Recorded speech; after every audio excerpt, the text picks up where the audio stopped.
Hey, we are here on the Micro Effect Broadcasting Network. Whoops, I have the mic in the right place. You can access this show again by typing in www.themicroeffect.com. Then click on the appropriate links, chat room links. Come on in, make friends, get acquainted, solve some issues, save the planet, brainstorm. I think it's a good thing since we all live here. I'm also published at several different sites, buybuybluesky.com, Brian396.com, GagCanada.com, throughout the internet. We have a YouTube out, especially today. Dave released a new YouTube. It was called Looking Through the Lens. Anyway, I'll put the link on later on. So when you get a chance, check it out as well. Check out these different places, learn some things, get knowledgeable about our environment today and what is actually causing us problems. And it goes a long way. And hold on. Whoop. Yeah. So anyway, I was reviewing this before the show. I was doing about 10 things before the show. So anyway, I'll get right into it. Yeah, we cut a new video. It's called Looking Through the Lens. So for those of you in the chat room, if you haven't got the link, I'll put it in there. If you want to go into the chat room to access the link, feel free to do so. Here you go. Looking Through the Lens. Anyway, we got into... we had an idea when we did the video, because we did this up at the Green Show, and we had people come and put their hand under a microscope or a cam scope that we had, and we were surprised. Actually, it was sort of a shocking revelation on everybody's part. I mean, I figured there'd be people that have it, maybe not have it, but just about everybody who we investigated had their hand under their palm under the scope had fibers growing out of their hands. So we decided to do a show on it on the YouTube, and Dave finally released it today. It's already shooting up over 4,000. So again, it seems like everybody's getting to the show. But anyway, you might want to watch it. There's going to be some comments there that's going to make you think and reevaluate your concept of, well, isn't it going to affect them? I've said this on this show even. Who cares? Who cares if it affects the people that have inflicted these issues on you? Who cares? You know, they're inflicting the issues on us and the general population and general status. And I could care less if it affects them. Hey, if it affects them, c'est la vie. You know, such is life. I won't lose any sleep over it. But if it's affecting us, who are, you know, just basically people trying to get through life and meet our maker at the end and give some kind of an account, then you know what? That's a violation, especially when I didn't consent to be exploited or experimented on or to have this material released on my personage. And that is a violation on their part. I didn't accept or agree to anything, you know, consciously. Now, if you threw some sort of video or some kind of music or some kind of, you know, innuendo out there, and because I didn't respond to that, assuming that that is a agreement, I assure you that is no agreement. That's just basically chicanery and trickery to get me to concede to something that I'm not conceding to. So again, when they did this to my personage, they violated my personal freedoms of choice, just like they did to the rest of you. I talked about this, I think, on the last show, where they were talking about the God gene. You know, if you're a believer in God, or a believer in source or higher power or whatever consciousness you believe in, and if they give you a text to read, whether it's a Vedic scripture, a biblical phrase, a Quranic phrase, a line from the Torah, some Buddhist writing, there's a part of the brain that lights up, and as a result, they call that a God gene, or your connection to God. So when they came out with the technology to curtail anybody's insanity who believed in God, I seriously, truly believed they already initiated this into the airways, and they targeted Christians, Catholics, Protestants, they targeted Buddhists, they targeted Hindus, they targeted people of the Hebrew faith, they targeted people of the Dative beliefs, they targeted people of the Sikh beliefs, because I've gotten people from all walks of life contact me, all shades of color, that have had these afflictions manifest. And I seriously think, and again, this is speculation on my part, opinion, I have nothing to back it up. But after seeing that video again, it dawned on me, you know, they may have already released this into the air to target specifically people who have faith, because people who have faith are generally peaceful, peace-loving people. They're not going to go out of their way to start shooting people up or robbing people or cause a revolution. So why not release this on a subdued people? You know, a sheep, if you will. Because if something goes wrong, they're not going to respond because they believe in God, and God isn't going to let them, you know, create chaos. Which I think is an understatement, because if you have been afflicted with this, and you are a person who believes in God or some form of God in some way or some shape, then you better be bloody mad. It's called righteous anger. Bible even says, be angry, but do not sin. Okay. There's a fine line between that, I'm sure. But you better be angry. You better be bloody angry. They have violated all of us on a genetic level. That includes your offspring.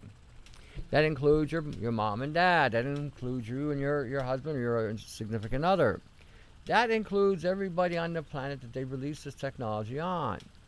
From China, across to Europe, across the States, down through South America, across Russia, across the United Kingdom, across Australia, across New Zealand. Everyone is invited to this party. Everybody is invited to come along and be afflicted. You are invited to the new nano bio assault we call the experiment. And now we're having a 5G introduction that's going to be introduced. Now, do you not think this is somewhat coincidental? Just my thing. And I'm not a man who believes in coincidences. I'm one of those guys that, you know, I'm a hard-ass, hardcore, you know, rubber meet the road type of an individual. I'm, you know, growing up the way I've grown up, and things that I have gone through in life has made me somewhat the way I am. You know, it's just how I figure God has forged me in this life so that I could be able to deal with whatever comes at me in this life so I can be best prepared. But when things like this happen, it makes you kind of wonder, why are they happening now?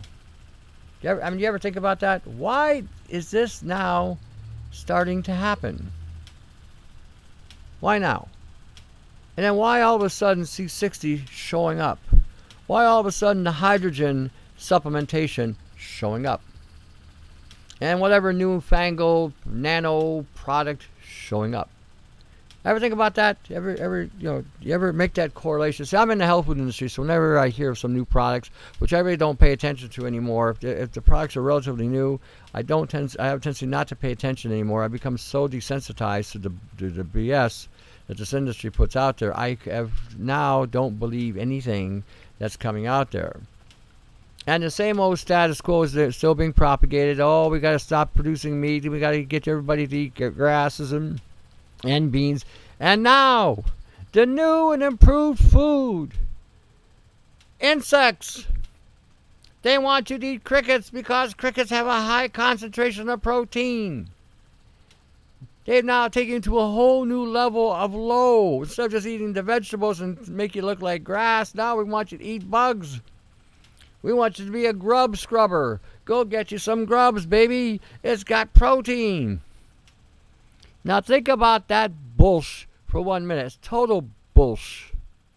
These bugs are eating the glyphosates. These bugs are eating the atrazine. These bugs are eating the 2,4-D. They're eating all these pesticides. And now they want you to eat the bugs. I'm sure some vegan will go, oh yeah, that's bugs, that's okay. That's not in eating an animal. We can eat a bug, you dumb. I have some words for vegans. Some of them are so bloody stupid it makes me shake my head. How they can tie their shoe and chew bubblegum, some of them. When you're looking at these things today, don't get sucked up with the horse hockey. It's what it boils down to. It's pure horse hockey. And some of you are going to say, well, didn't John the Baptist live on wild locusts and honey? Wild locusts and honey. Were they spraying glyphosates in his day? Were they dumping chemtrails from the sky? Were they pumping frequencies, microwaving the grasses of the day? Were they basically putting 2,4-D on the ground? Were they putting atrazine on the ground? Were they causing estrogen dominance to occur in the ground at that time? This is what amazes me about some people that read some of the things they read and how they correlate back then and today. Well, John the Baptist ate grasshoppers and crickets. Why can't we? You can eat whatever you want. But I don't think he ate the same wild locusts and honey that you're talking about. See, pay attention. Pay attention. They got everybody basing on beliefs and ideologies. Say, well, it happened in the past, and these people were men of God. Why can't we eat it today? Because those are not the same foods that they had then that we have now. And you gotta start using your head. Gotta start applying some wisdom here, not just stupidity and assumptions. What did somebody say? Oh, somebody sent me something today, and I couldn't but get over the stupidity here. It never ceases to amaze me the level of gullibility people have. I thought, I have a certain gullibility factor too. I allow myself to get taken at least once so that I learn from it. But I mean, guy wrote me about organ meats, and I told him not to use them because they store all the toxins. He wrote me back and sent me this article by somebody, I don't know who it was, and I wrote him back and says, are you this stupid to believe in this cartoon? If the organ meats were so clean and healthy and so forth and so on, why do we need to detoxify our livers? Why do we need to detoxify our kidneys, our lungs, our pancreas, our stomach? If this was the case, if the organ meats were okay and clean to eat, why do we have to go through that process of detoxification? These animals are eating more toxins than we are. Thereby, it would get stored in the organs. The concept of mad cow's disease was because the brain, which is an organ, which is consumed, had a contaminant in the organ that caused this issue. If the organs were able to purify themselves, then this would not have been the case. Now, would it? So I find when I hear stuff like this, again, where are you getting your concepts? Even biblically. In the Old Testament, if you want to go by the Old Testament or the Hebrew Mosaic laws, that's the one thing other than the blood that nobody was supposed to consume. Those were supposed to be thrown into the fire. Why was that if they were so good to eat?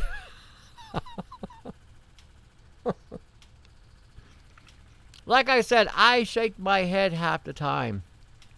The emails I get, someone wrote me something today, and I couldn't believe what I was getting here. Person asked me, how do I know I haven't been taken over by AI? I'll give you my response. It's a little bit crude, but you'll get the gist of what I was doing. I said, unless you've been abducted and had, alien sex and produced transhumans, if you've been taken to another planet and been turned into a sex slave to produce multiple transhumans, if you've had antenna growing on your head and you're talking to computers and interacting through a program, if you've been, if you're just walking around saying, I hear and obey, then perhaps.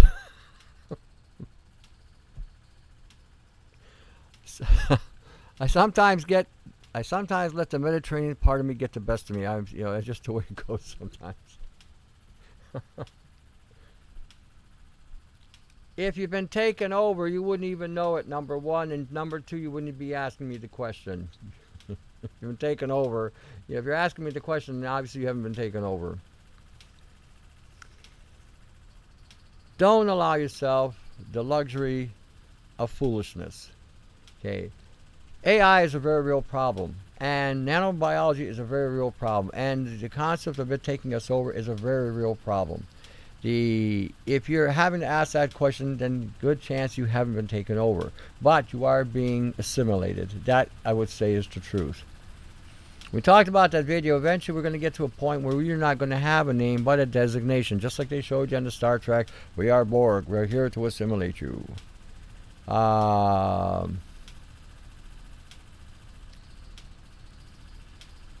The okay, let me read this here just so it clears something up. Many of them, chain smoke cause mucus builds, stops polymer absorption through the lungs. Okay, that's not true. That's not accurate at all. In fact, it accumulates the black carbon nanoparticles in the respiratory. That's not true. The reason why they smoke is because of the B3 content and cotinine content in the tobacco, which has a way of neutralizing some of the impact of the frequencies because it has a desensitizing effect. But don't believe that for a minute. If you don't think for 1 minute it will not get absorbed in the lungs through the mucus. The mucus is nothing but a biofilm, and this technology will entangle itself with that biofilm and will assemble and will translocate through the lung. That is a myth. If somebody's telling you that, they don't know what they're talking about. That's pure bollocks. That's not a correct term to be using on the air too, but the British will know what I'm talking about, but the United States and Canada won't. Okay. Anyhow, this is why I say you guys got to go to the sites, the nano sites, the nano information I put out on my site, Brian396 has put out on his site, and Bye Bye Blue Sky has on her site. You guys are listening to a lot of hearsay and a lot of horse hockey. And when you hear this stuff, then you believe it's gospel without even investigating to make sure that's true. In today's life and reality, I'm going to tell you this straight out, straight from the hip.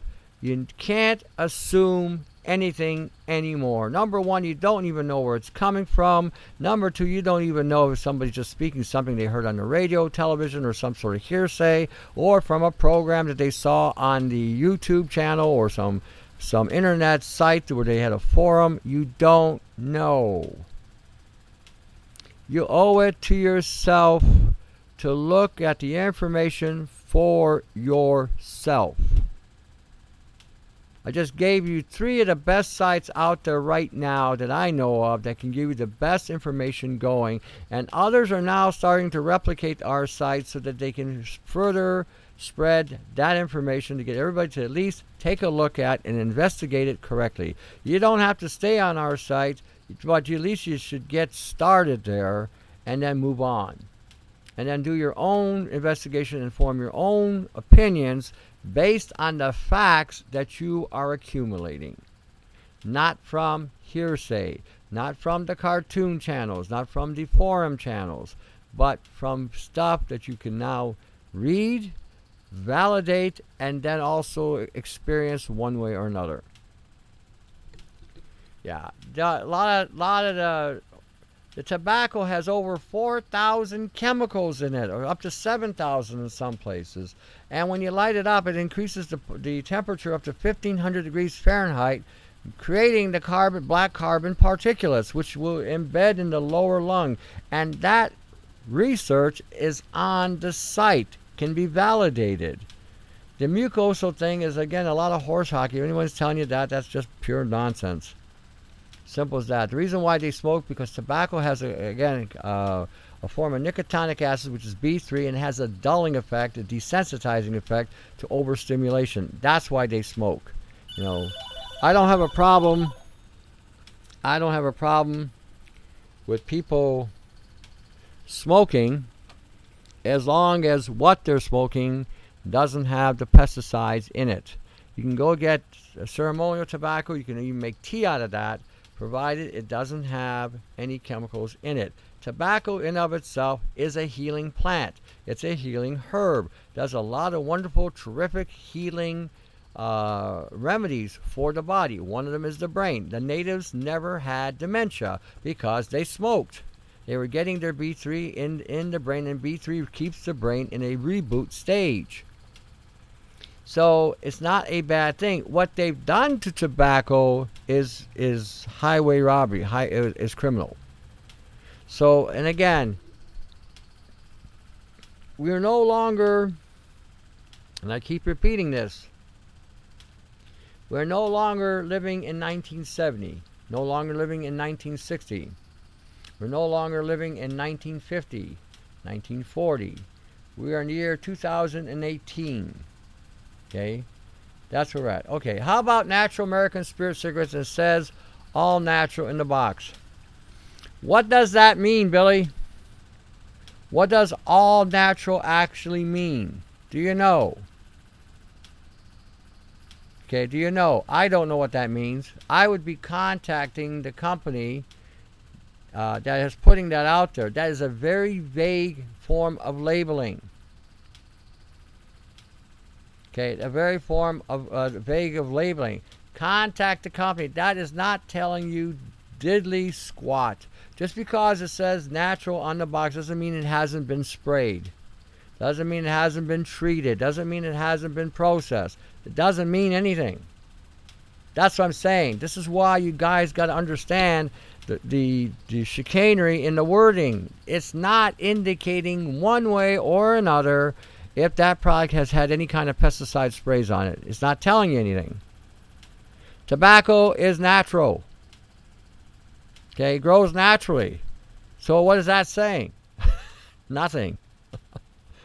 That's what I mean. You got in products today, when you see the term usually in foods and supplements and in pharmaceutical, when they say natural and artificial flavoring, they are referring to aborted baby proteins that they've extracted to put into the material. Or it could be soy, or it could even be beaver anus. It could be anything they want to put into it. Means nothing. Tobacco grows naturally, for sure.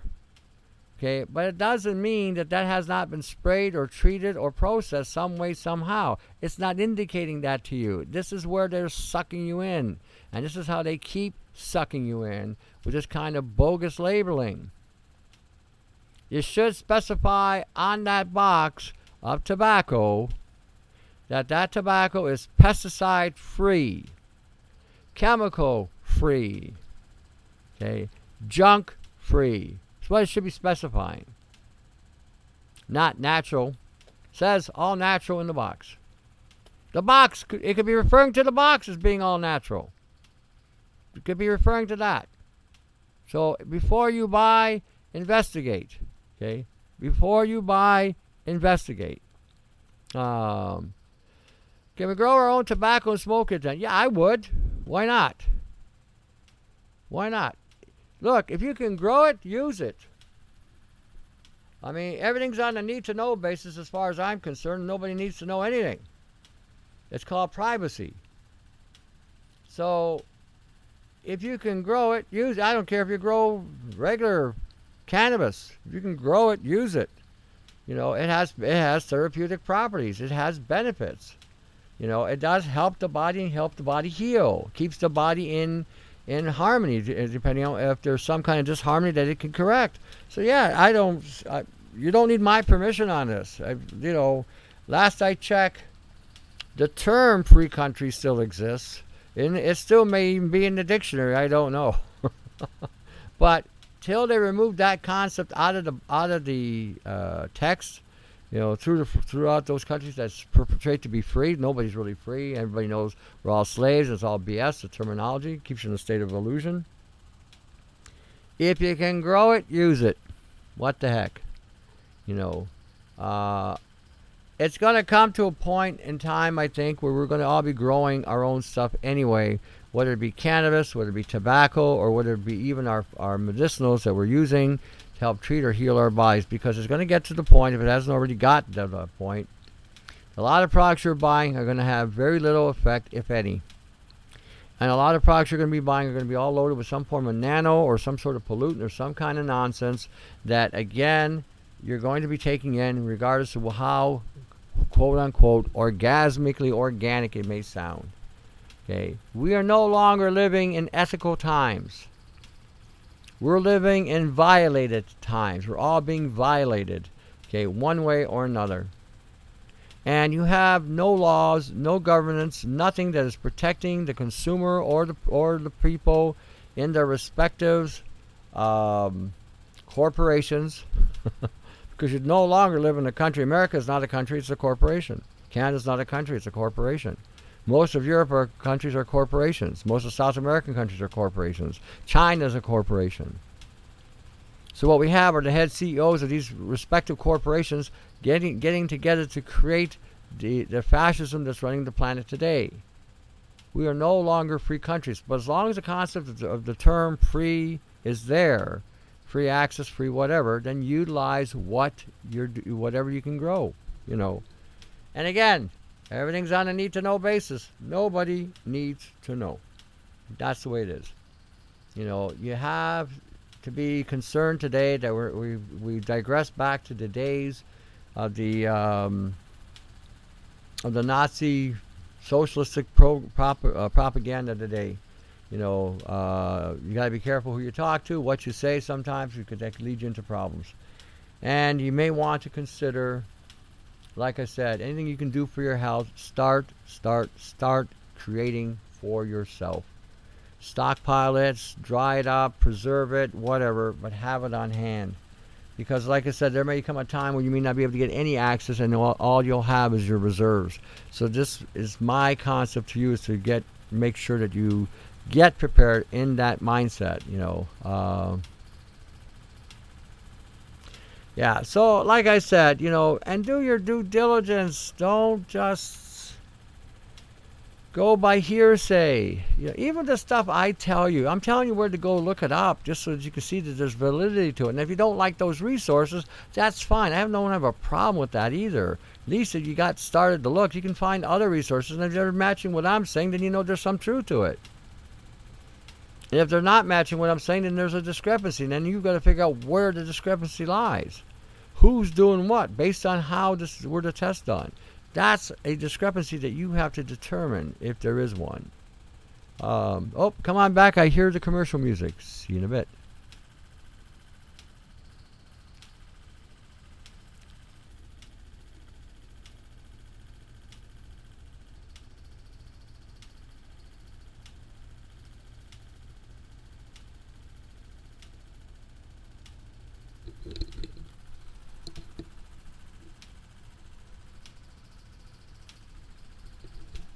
Hey everybody, welcome back to The Remedy. Hi, I'm your host, Tony Pentelresco, and you're listening to us live on the Micro Effect Broadcasting Network. Wanted to get into some other stuff, sort of kind of off the usual path. I get a lot of Europeans coming to see me. Where I'm at, I live in a part of the world where we have a mixture of different cultural diversity here, and I deal with all kinds of people with all kinds of belief systems and ethnicities and cultures. And there's a lot of cultures that are similar in how I think in regarding to alcohol. I don't believe alcohol is a demon or something to be avoided. If you can't, unless you have an addictive personality to it, and then yes, you should avoid. But some of you guys, some of the people that are listening to me, and you're gonna like this part of the show today. If you guys and gals who are up in age, say 60 on up, and you're having problems with arterial blockages, or you're having problems with blood pressure issues, or having problems with heart issues, then by all means use brandy, cognac, vodka, rum, grappa, moonshine, whatever you got. Some of you guys say, "Hey, get a hold of this herbalist over here. Hear what he's saying? And you guys get the wives over to the radio so I can repeat this." Because I had a guy come in. He's a European fellow. He was a Polish fellow, and you know they got their own form. Everyone's got their own form of moonshine, right? And they make it from whatever. The Italians make it out of grappa, or out of grape. The Baltic states make it out of peach, you know, and others make it out of potato, but whatever. And in the United States, they make it out of corn. But if you got a problem, seriously, in these issues, then a shot of brandy a day or a shot of clear-based alcohol a day is one of the best things you could use for this. You don't need a statin.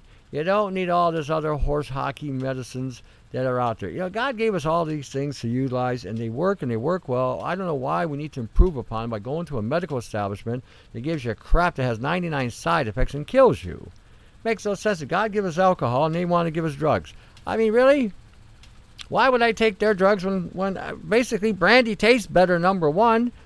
It's easy going down, and no side effects unless I drink the bottle, then I have a headache. But I mean, the concept is just a shot, not a bottle. So again, let me reiterate that part of it too. A shot, 1 ounce, 28 mils, 28 to 30 mils. Do it daily. Now, if you have a weak heart, then do a shot of brandy when you feel a little out of whack or feeling a little bit down. It will again stimulate the heart and keep you going. Okay. All grappa is Starfire. You got the grape, you got the wine, you got the brandy, and then what's left is grappa, moonshine. If you let a flame to your backside after you drank that, you'd be off like a rocket, literally.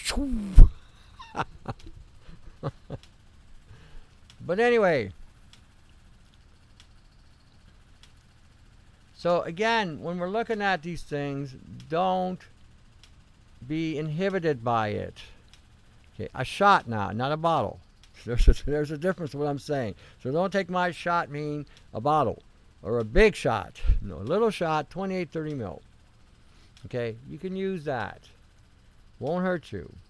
If you've got a cholesterol issue and I don't call it a cholesterol issue, let's say you got sticky arterial plaque building up in the blood vessels and the arteries. Cool. Start using enzymes. Start using garlic. Start using onion. Start using grapefruit. Start using pineapple. Start using ginger.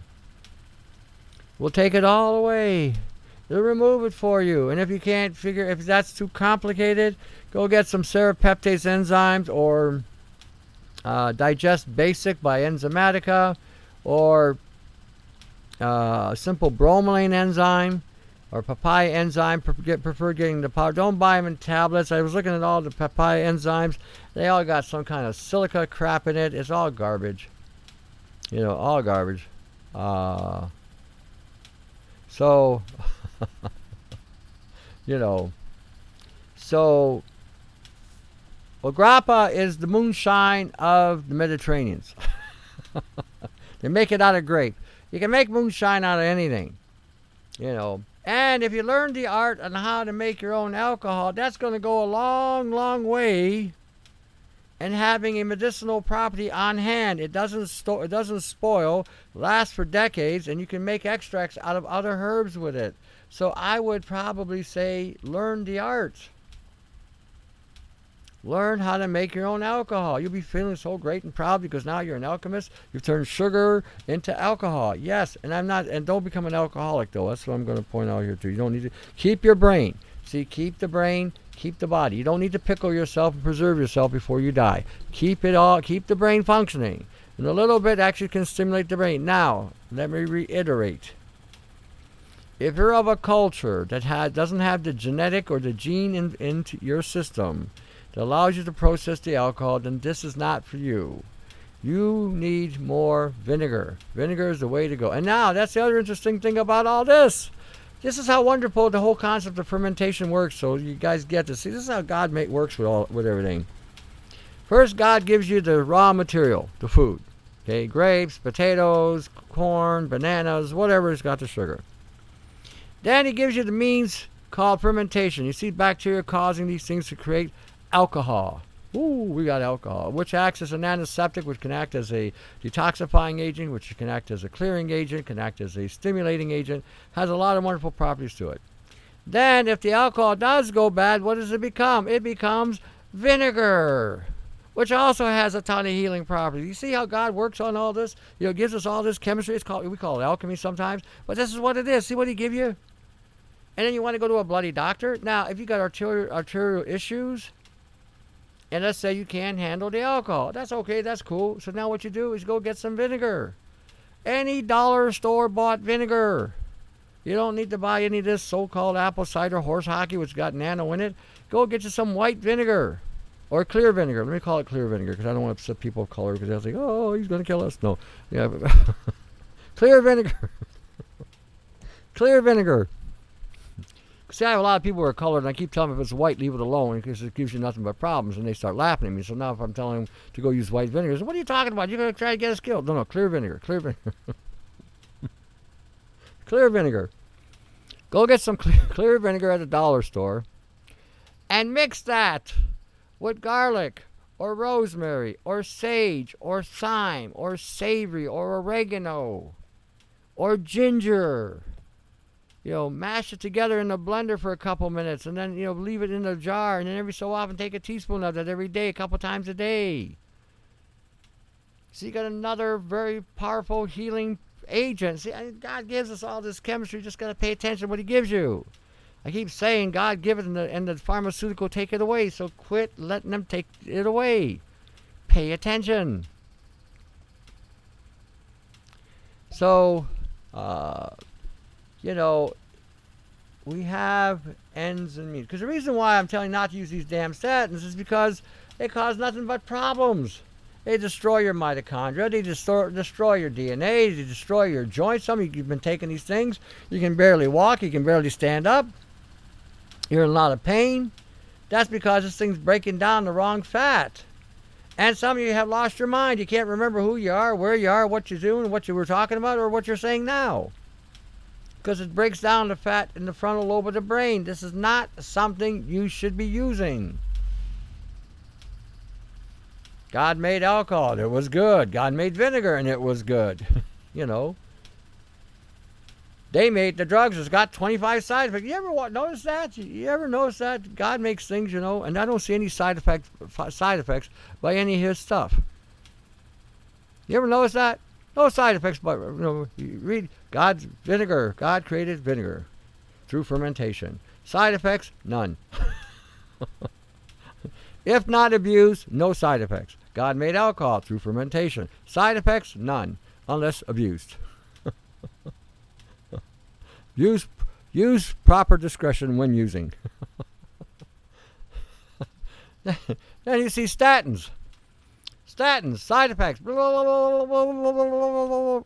jeez, 2,500 side effects. We're using mitochondrial damage, DNA damage, joint damage, heart damage, arterial damage, brain damage, death. Wow. And some of you say to me, well, these guys are doctors. Let me tell you something about a doctor. There are a lot of good people that go into the medical field with the intent of coming out to be able to help your body, help you heal and find a solution. But unfortunately, since the 1950s, we have not seen one cure. Not one cure. So that makes me think in my mind, with all this sophistication that they have, with all this technology at their disposal, with all these archives of information that have been stockpiled in universities and libraries and in microchips, why don't we have any cures today? Makes me wonder. Guys been doing this for 50 years, 60 years, 100 years, and they had cures 100 years ago for cancers and all kinds of issues, and today we don't have a cure for cancer. They don't have a cure for heart problems. They don't have, but the solution is to cut you open, put a machine or a device inside of you, or to open you up and take something out. Makes me go thinking, well, they haven't had any cures, and the best they can do is disable me with their solution. Then maybe I should consider an alternative. So this is why I say, God's stuff, no side effects. I've not ever seen a side effect written by vinegar. God made vinegar, side effect, 0. Used properly, will not hurt you. Alcohol, side effect, 0 unless abused. Garlic, side effect, 0 unless abused. Ginger, side effect, no side effect unless you get what I'm saying? God has given you stuff and nobody pays attention. Nobody pays attention. Uh,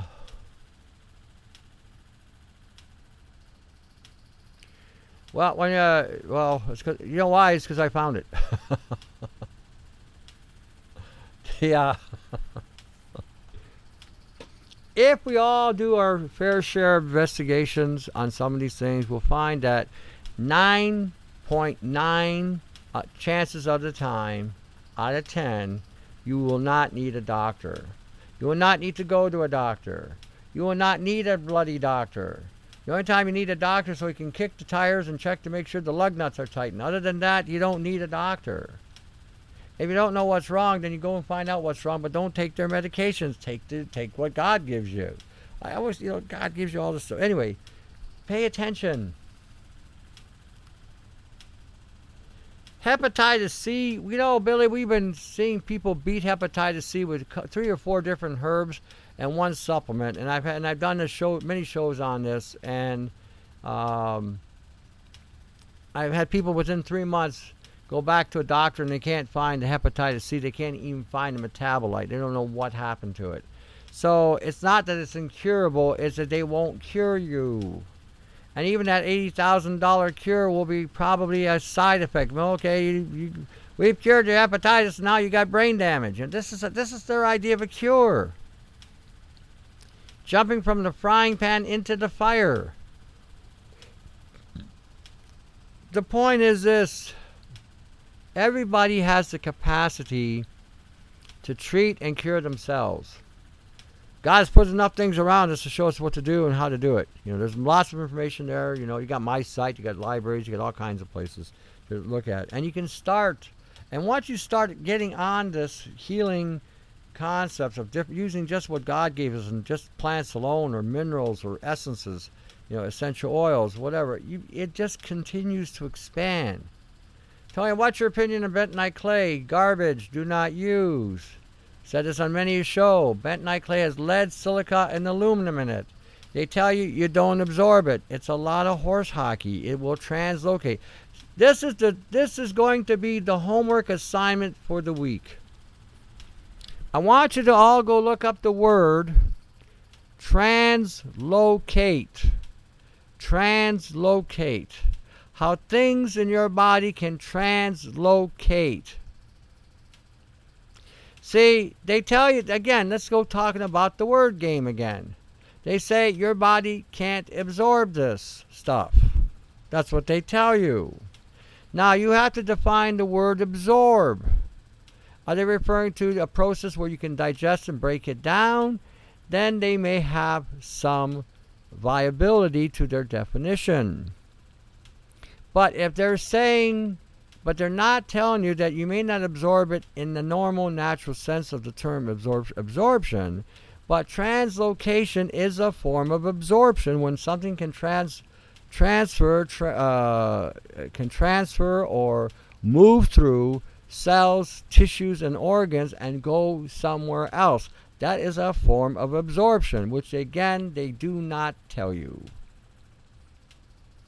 So when you're looking at these things again, okay, Sam, I'm telling you, I've been telling you this whole show. The health food industry is FOS. FOS. And if you don't know what that means, talk to somebody in the private chat and they'll tell you what FOS stands for. It doesn't mean fructooligosaccharides either. Okay. Majority of the things you've been told today and in the past has been nothing but bunk. If it's got silica in it, it's going to translocate. If it's got aluminum in it, it's going to translocate. It's got lead in it, for crying out loud. You don't think you're going to absorb that? That's a heavy, dense material. So when you're talking to some of these so-called researchers out there and gurus, we're probably one of the few people you're going to hear telling you to go contrary to what a lot of them are saying to you, because again, you don't even know who these people were that has brought in this information into the health food industry. Just like they're talking about carbon C60 right now, these hydrogen supplements, all bunk and garbage, all of it. So, but again, you're hearing somebody from NASA. What does that actually mean, NASA? They've been basically violating us for the last 50 or 60 years with their experiments on the country. on the planet. So why would you believe them? That's what I mean. I don't get this gullibility thing. Why anybody would believe these people? They have no credibility whatsoever, and they have lied and going to continue on lying. So again, do your due diligence and do some research. But you're going to look up the word translocate.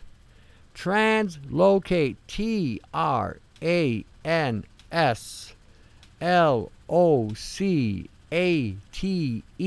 Translocate. There you go, Fiona. You know what it means. See, you're Canadian. You get it. Okay, that's what it means. So, again, look that word up. All right, before I go on, I'm going to talk about the Micro Effect Broadcasting Network. A show that needs support. It's listener support. Give them your support. Give them any way you can. Any way you can help them out. Call them up. Say, Joe, I know you're an activist. How can I help you as an activist? See what you can do. Give them a shout. You got byebyebluesky.com, brian396.com. You got augmentedforce.com. You got gagcanada.com. These are sites you might want to go investigate, check out, and see what's going on. See what you can learn from these sites in regard to all that we're talking about, from frequencies to nano to chemtrails to genetics, transgenetics, and so forth and so on. Check out the sites. Support these groups any way you can. Help them out any way you can. My site, you got augmentedforce.com. There is a category link there. Feel free to access the category link. If you need something there, I can send it out to you. If you need a consultation, I do that as well. All our books are on DVD, so if there's any question about the books, again, that's how they're formatted, so check them out. So again, if you need any help, need to get anything, either email me at independs@yahoo.com or contact me again via phone 519-977-5351. Tony, inflammation, wrists and shoulders from physical abuse. Well, you shouldn't be abusing your wrists and your and your shoulders. I probably would tell you use just gelatin. You can use comfrey. You can make a comfrey poultice, put it around it. It may help. But get the gelatin going. Get the vitamin C going as well. So there you go. Try that out. That should give you a hand. And even using enzymes to help, again, break down anything that may be causing any impediments in those areas. But quit abusing your shoulders and your wrists. It's called sadistic behavior.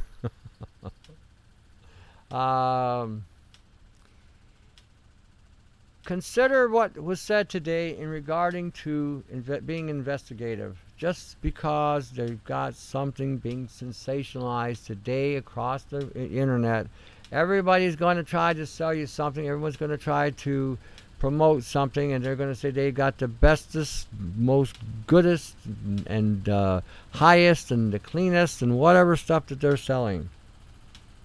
And they may even give you some kind of whoop-da-da and some cartoon saying that they got this and they've proven that, and the latest studies have said this and the latest studies have said that. Check out the studies and check out how they conducted the studies before you determine what they're telling you is a fact. Because depending on how you do a study is going to be how you're going to get the conclusion you're going to get in your study. And if your study doesn't incorporate the environment that people are generally in, then the study is going to be jaded. It's going to be done through a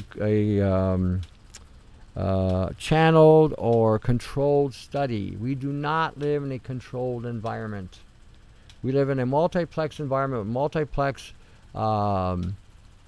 exposures to different things and multi-exposed frequencies that can alter the very DNA that is in our body. So if we can alter our DNA, we can also alter what we're taking inside of us.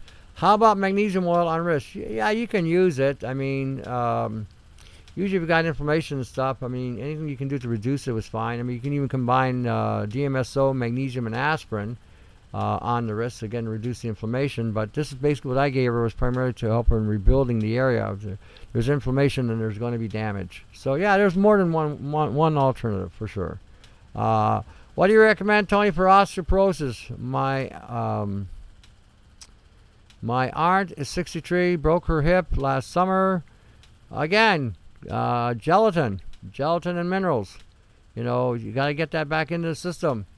Gelatin is like, it knits the body and creates bone. So again, use it in conjunction with other minerals. You know, different salts. Sodium chloride, potassium chloride, magnesium chloride, calcium chloride. You know, I would be using that with it. I'd be using zinc and copper as well. There you go. When we're looking at today the things that are going on and being propagated, consider how and what they're selling you. And again, if it sounds too good to be true, 99 chances out of 100 it is. Okay, majority of the time, if something can do 99 million things at one time and cure all this and that, blah, blah, blah, blah, then you might want to hang on your wallet.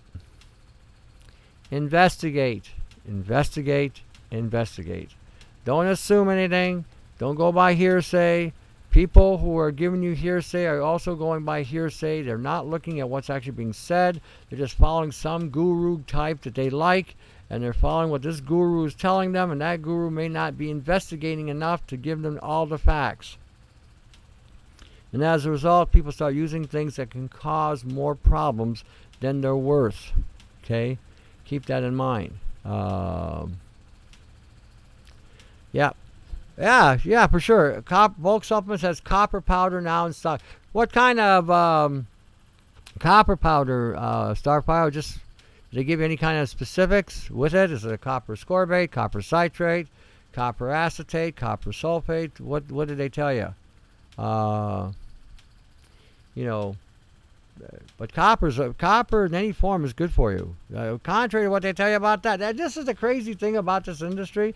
The stuff they tell you is no good is usually is sometimes the best thing for you. They've been tabooing copper forever, and it's yet one of the best minerals pound for pound. Yet I think it's better than silver myself. There you go. Because our bodies do need copper, and copper is a very powerful biocide. It covers everything in regard to protecting the body. It produces SOD with zinc, and it also helps with iron assimilation with vitamin C. So you got a lot of healing potential with just copper alone. And copper also reduces the oxygen in the body.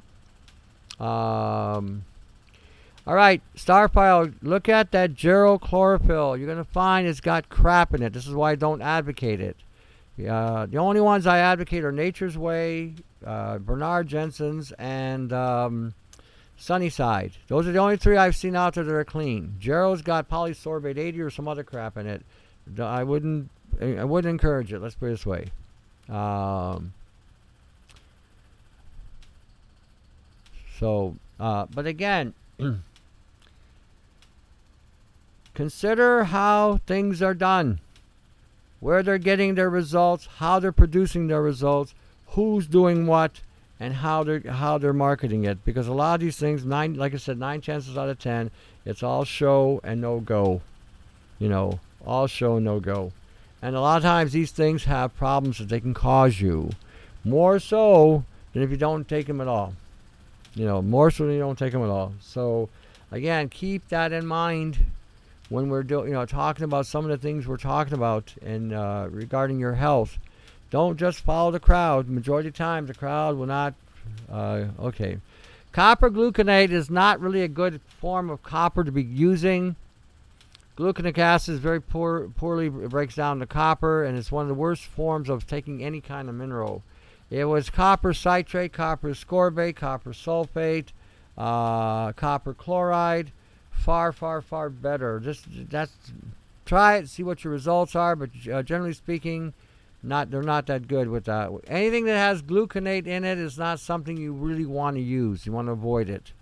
Again, the other acids, like I mentioned, citric, copper citrate, copper ascorbate. Copper citrate and copper ascorbate and copper chloride were used to treat polio back in the 50s, and it would cure it. They all knew about this copper products that could cure polio. So when they said that they had a cure for polio, guess what? It was another one of these they got a cure for polio. It made them sound so scientifically advanced, and they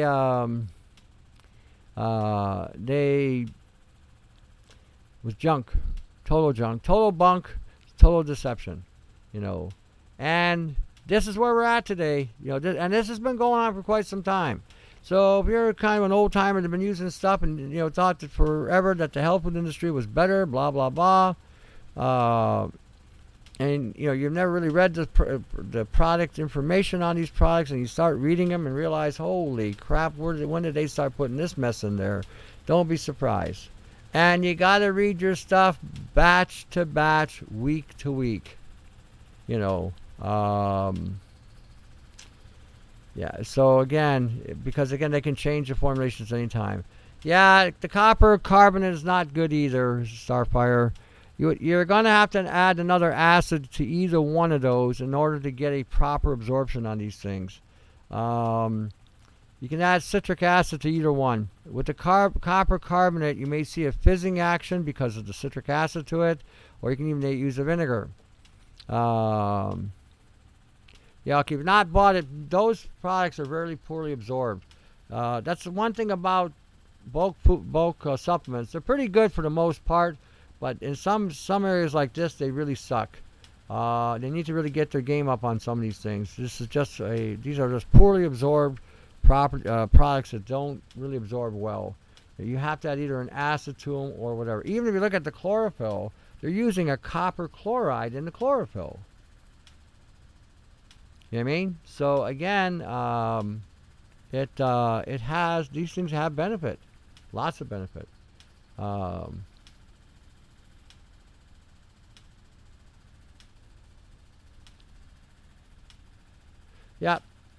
Yeah, copper sulfate you can use as well. You can make a solution out of that. Dilute it down enough. You got, and again, it's another way of getting it in. You got a sulfur that takes the copper into the body. So away you go. Let's see, I don't know what happened here. Anybody home?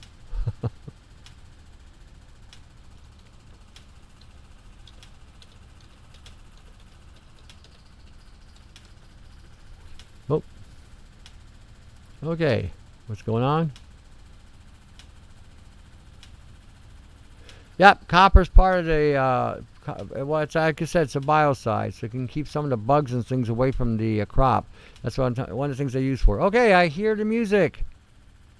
All right, we'll see you Thursday. Till then, translocate. Look it up. Take care.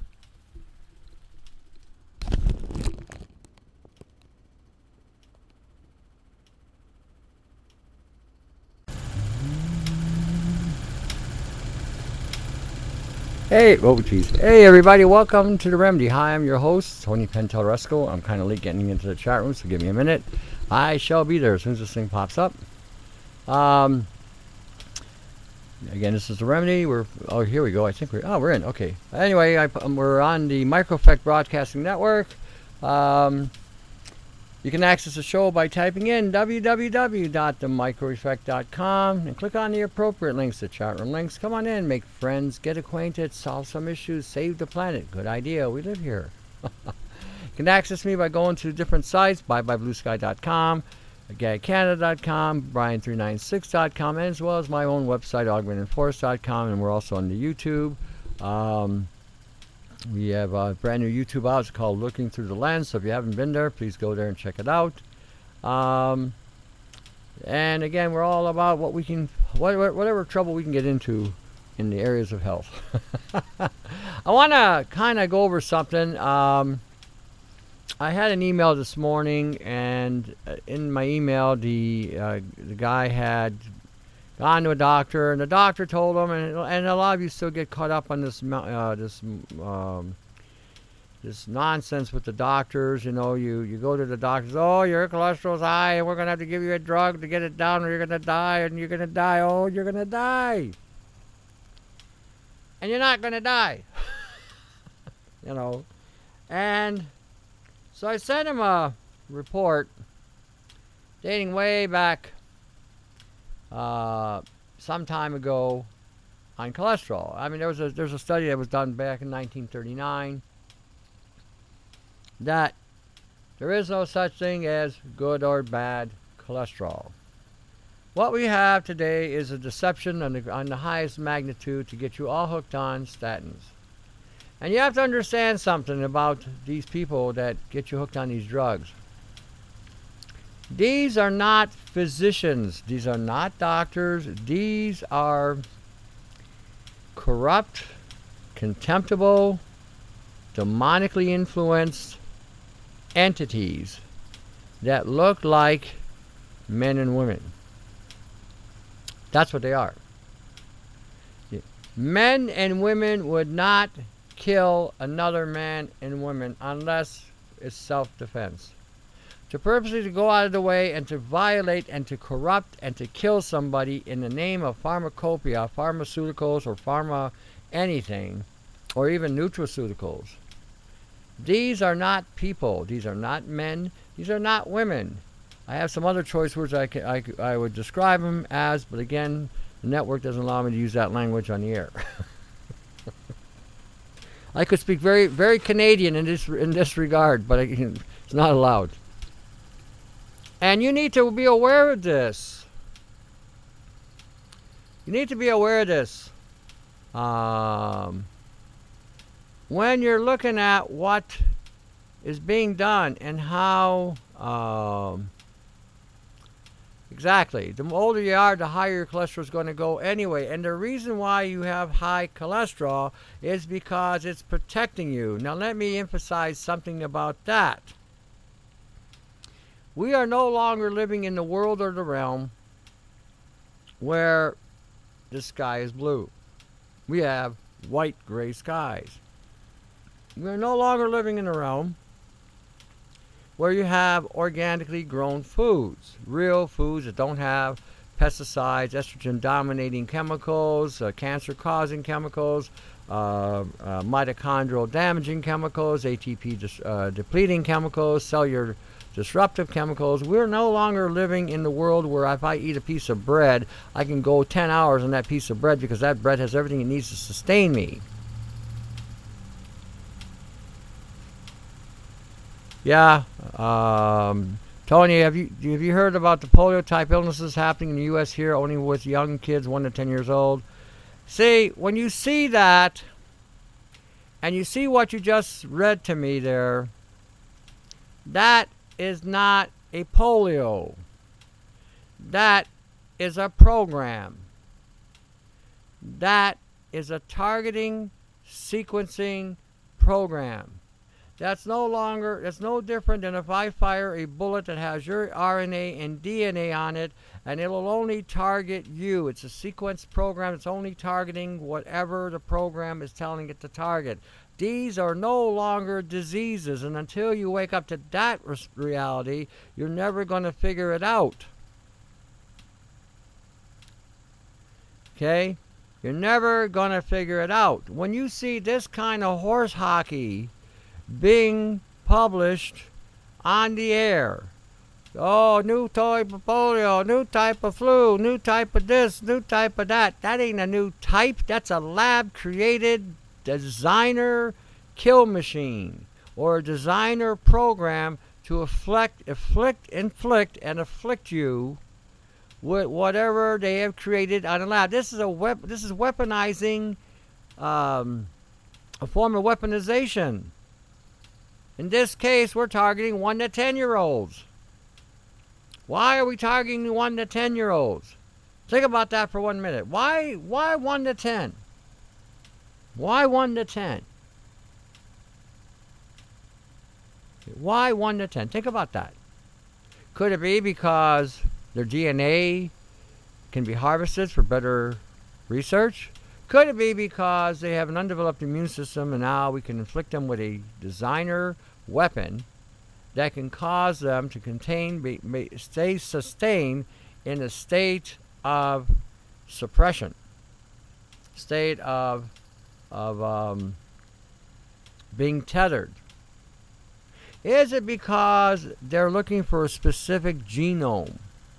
Is it because they're targeting a specific group because there's something about that group that scares the hell out of them?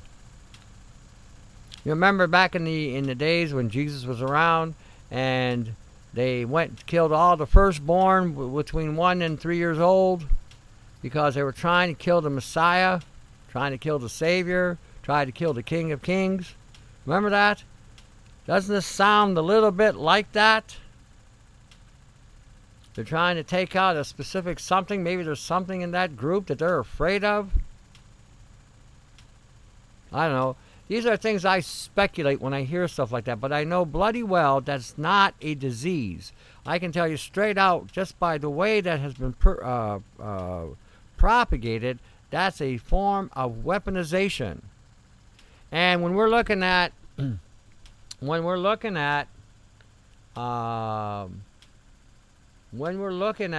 these things in the headlines, start in your interpretation, not to just think, oh, it's another disease just popped out of nowhere. You know, it's just another thing that just came out of the blue. I remember, like I said, for 1 decade, we must have had about 6 different types of Asian flu strains that came out. Hong Kong flu, Taiwan flu, Vietnamese flu, Chinese flu, Japanese flu, the flu from Asia.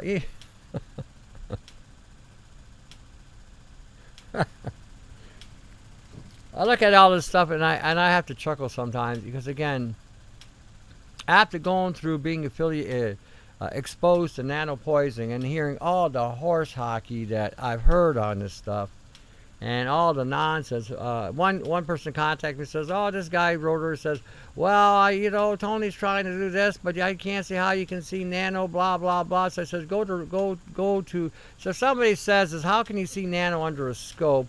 Go look at the Rice University when they use telephoresis. They're using a Tesla machine, and they're sprinkling nanodust in the solution. You don't need a microscope to see it. You can see it with the naked eye if it's concentrated enough. And then when they fired the frequency on it, it activated and it grew and it assembled.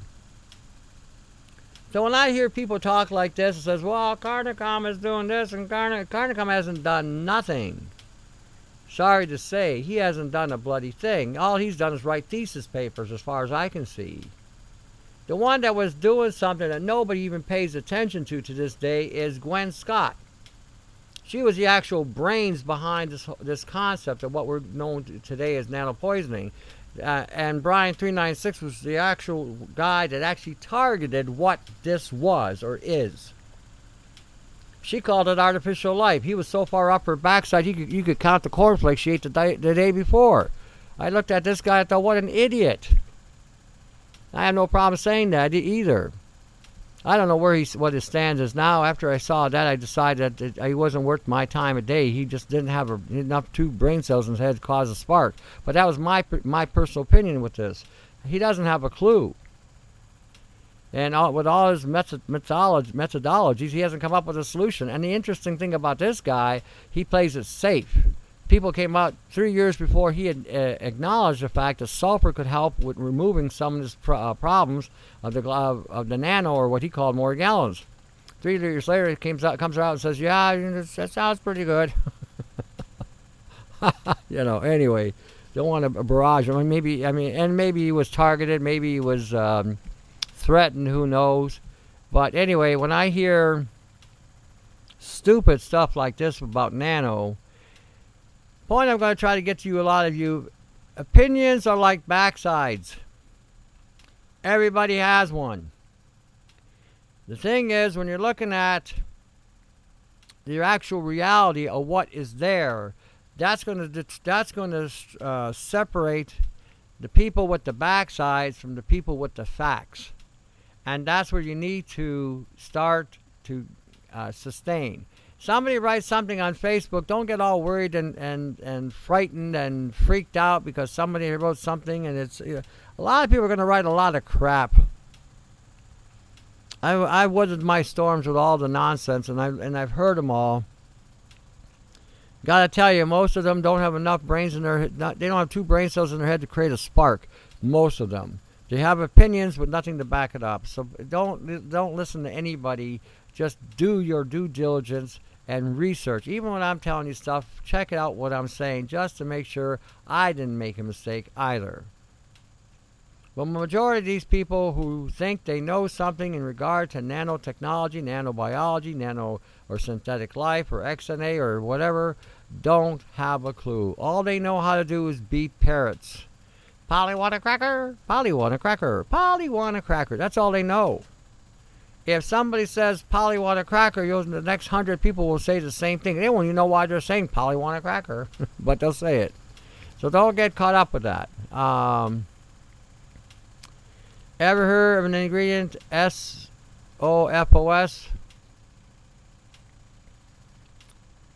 Okay.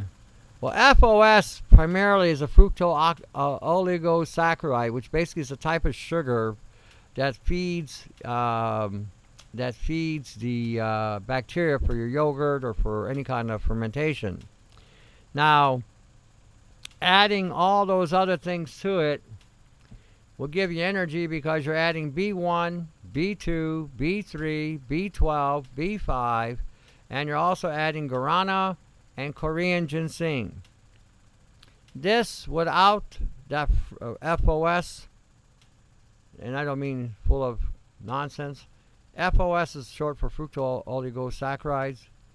Even if it didn't have that in there, you would get an energy buzz because you got all these stimulating components in it anyway. Guarana has guaranine. Ginseng has ginsenoids. These both can have a super stimulating effect. You combine any form of guaranine or caffeine with ginseng, you're going to be spiked. Add B12 to the occasion, B3, B2, and B1, and you're dancing on the moon. So don't get caught up on the whole horse hockey about because it's a new and wonderful, new and improved, whatever. You know, it's basically a sugar component combined with some herbs and B vitamins. You could do this just about with anything. I can do the same thing by just giving you honey, maple syrup, ginseng, guaranine, B12, B1, B2, B3, and you get the same effect. No, not a probiotic, a prebiotic. It feeds the probiotic. So it sounds like you got to check. Okay, when you see these products, natural flavors can be aborted babies. If they're not telling you, Gia, or CISO, if they're not telling you what the natural ingredient is or the natural flavor is, leave it alone. You have no idea what it is. Okay? Get this through your heads. If it says natural and artificial flavor, then ask yourself this question. What does a natural flavor taste like? What does an artificial flavor taste like? I've never tasted a natural flavor. I have tasted orange, I have tasted apple, I have tasted pear, I have tasted salt, I have tasted pepper, I've tasted ginger, I've tasted garlic. I know what those flavors taste like. You tell me it's garlic flavor, I know what that means. When it says natural flavor, what is it? Is it aborted baby protein? Is it soy? Is it some sort of secret high-tech chemical that they put into the food from a lab? Is it nano? You know, they might not call it nano, but it may be in there. Do you really know what that is?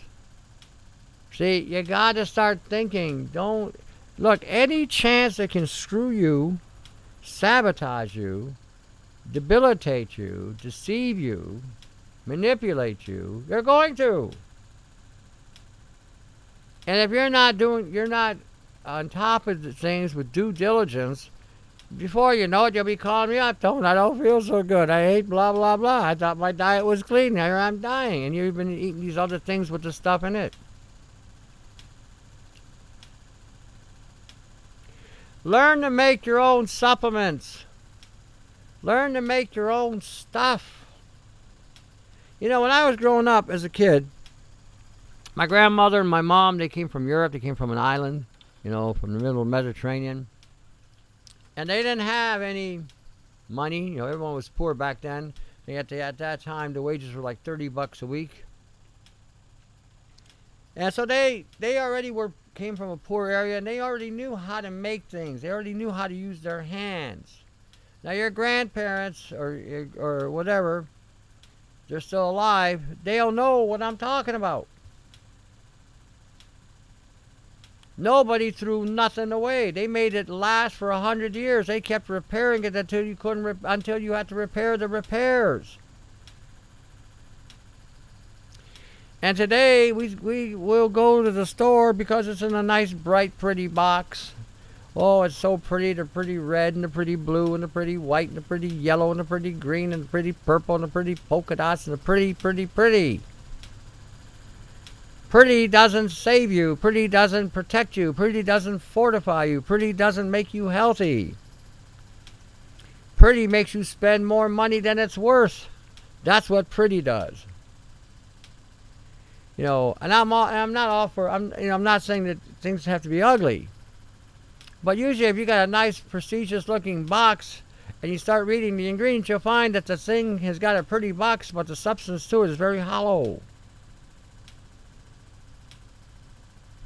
Just like most of these people who seem to know something about more gallons, they're pretty hollow. They don't know nothing. They just know how to repeat what everybody else has said. Nobody's ever looked at investigated the whole game.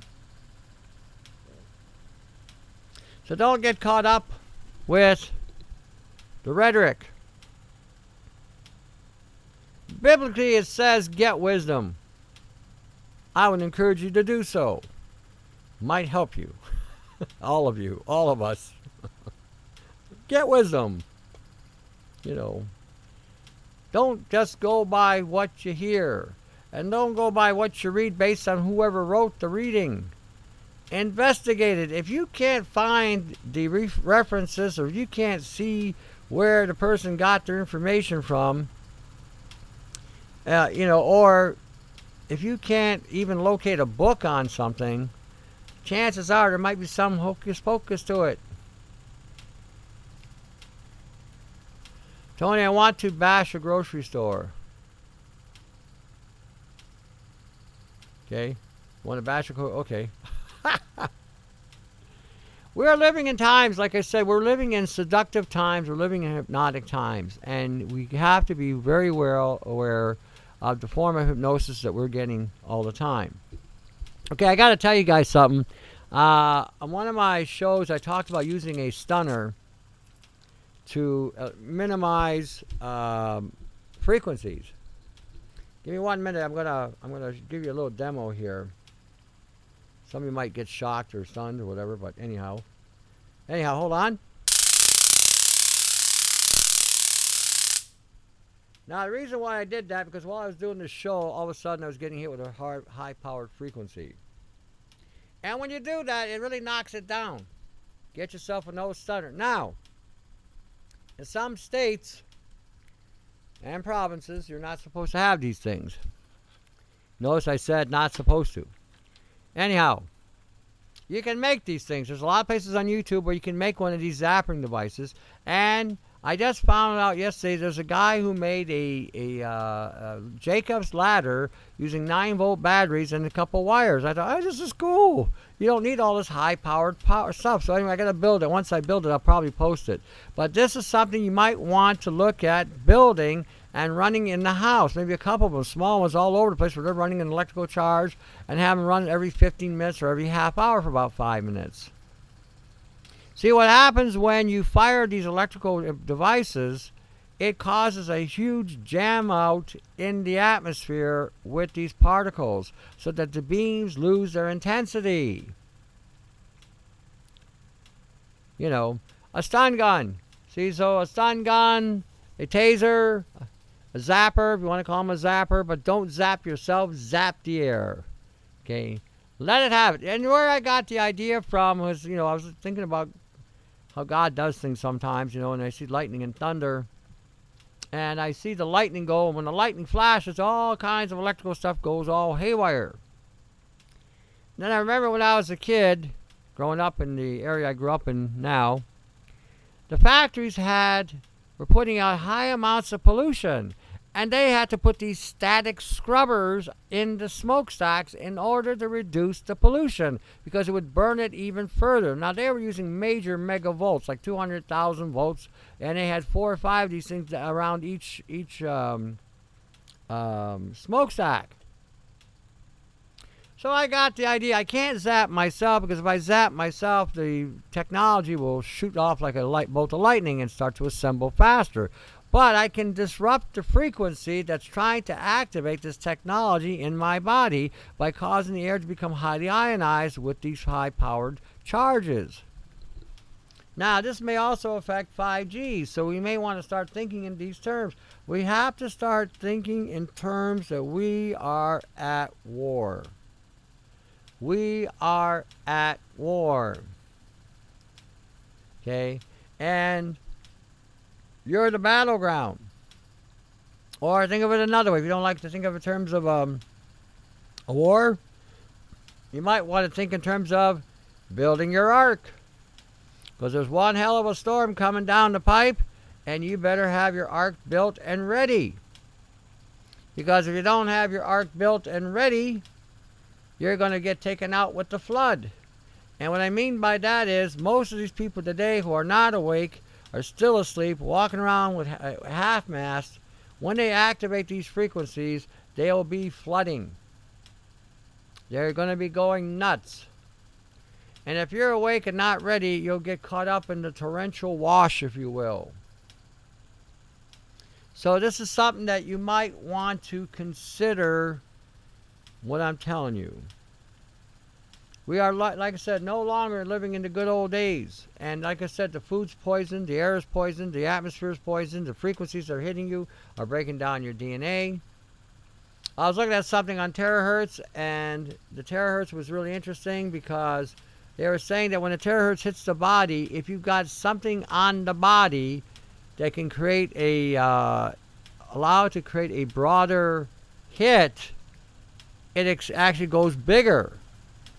I know, isn't that interesting? They coated us with all this barium and this titanium and this nano silver and this strontium and everything else. And now they're hitting us with terahertz frequencies. And now, because I got so much of the saturation on my skin, it can permeate and penetrate more. See, this is why I'm always thinking in terms of how to deal with these things. So, yeah, that's the key. Static. See, I finally figured out something about this nano. Nano works in the singularity, and I was correlating the nanotechnology with the days of Noah, when there were one mind and one voice, singularity. That was a singularity. That was a program running those people. They had already been under one world government, if you sit there and think about it. And God decided to send a new type of software into the system. It was called chaos. Because chaos disrupts singularity. It's a perfect antidote to singularity. Chaos.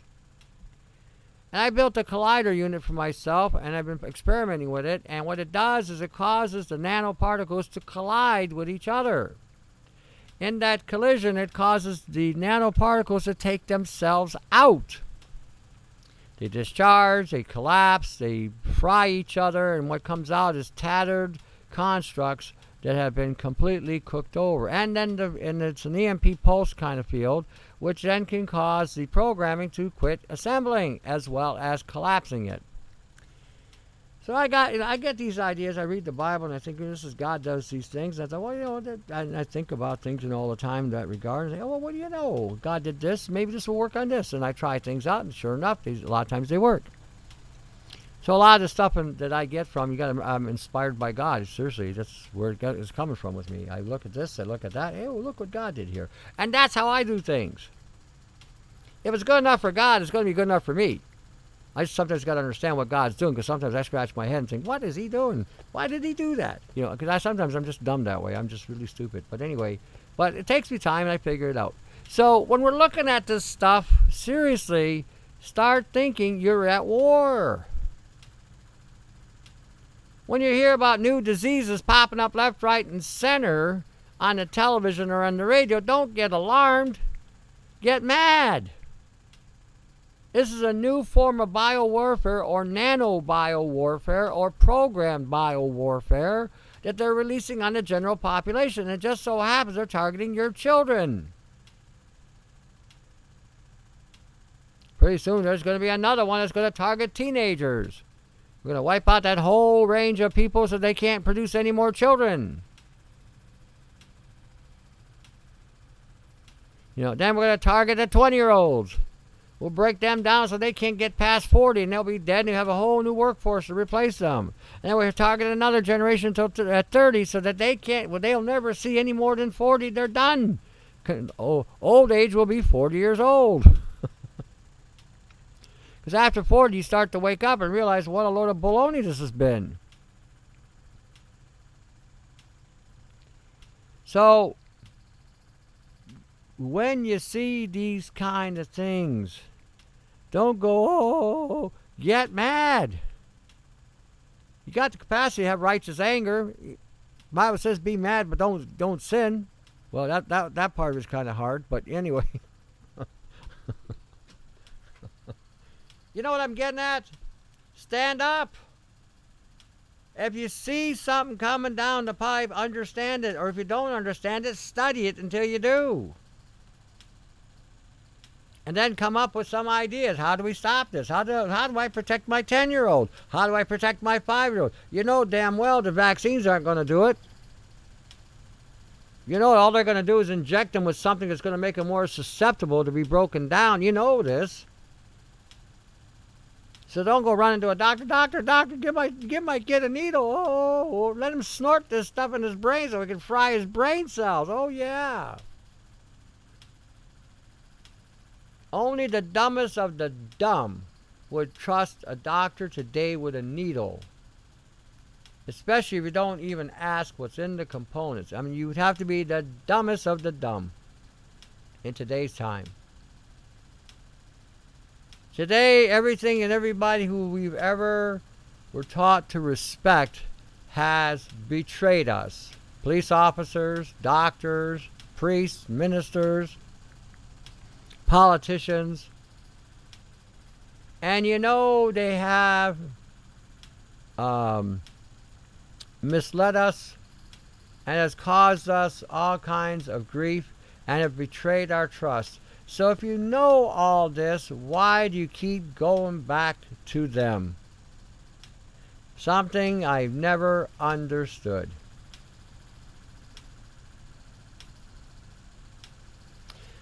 Tony, you think wintergreen essential oil is safe to take internally in small amounts? Why not? I know you probably read somewhere that it's toxic and cause this and that and blah-dee-dee and doo-dee-da and all this stuff. I work with a colleague, buddy of mine, in New Jersey. Oh, we'll come back. We'll talk about it. See you in a bit. Stay tuned.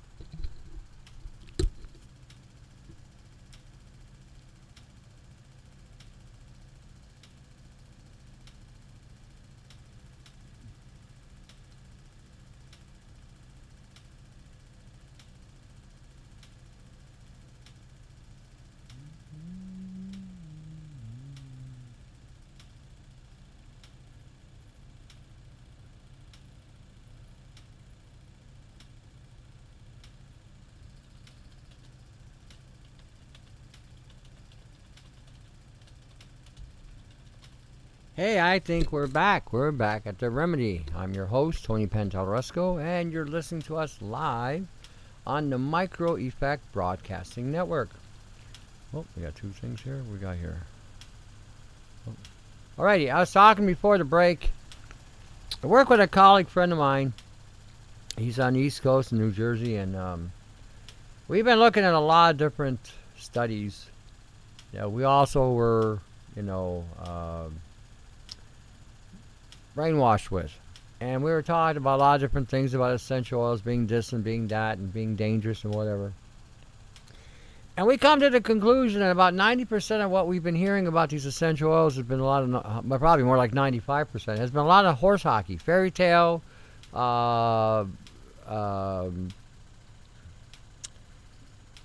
make-believe, scaremongering, whatever. And we've used all kinds of essential oils, and we have found that even the ones we're not supposed to use, we have found that we're still here. We've used them, we've tried them, we've gone and we've gone mega doses on them, we've gone light doses, and you know what?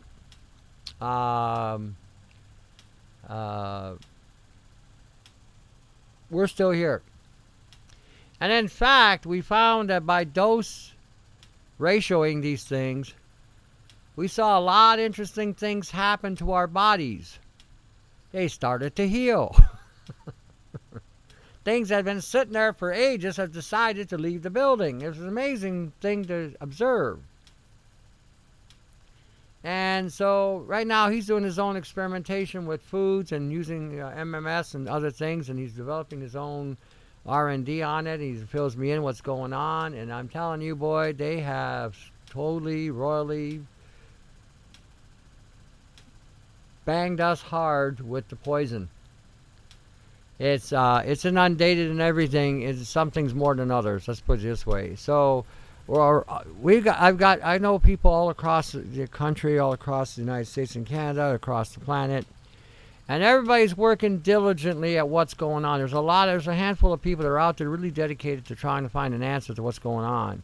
You know, whether it's nano, whether it's the food supply, genetics, glyphosates, pathologies, you know, and none of them are scientists or how would I put it? They're all scientists, really, and they're all wise and prudent, and they're all committed and are concerned.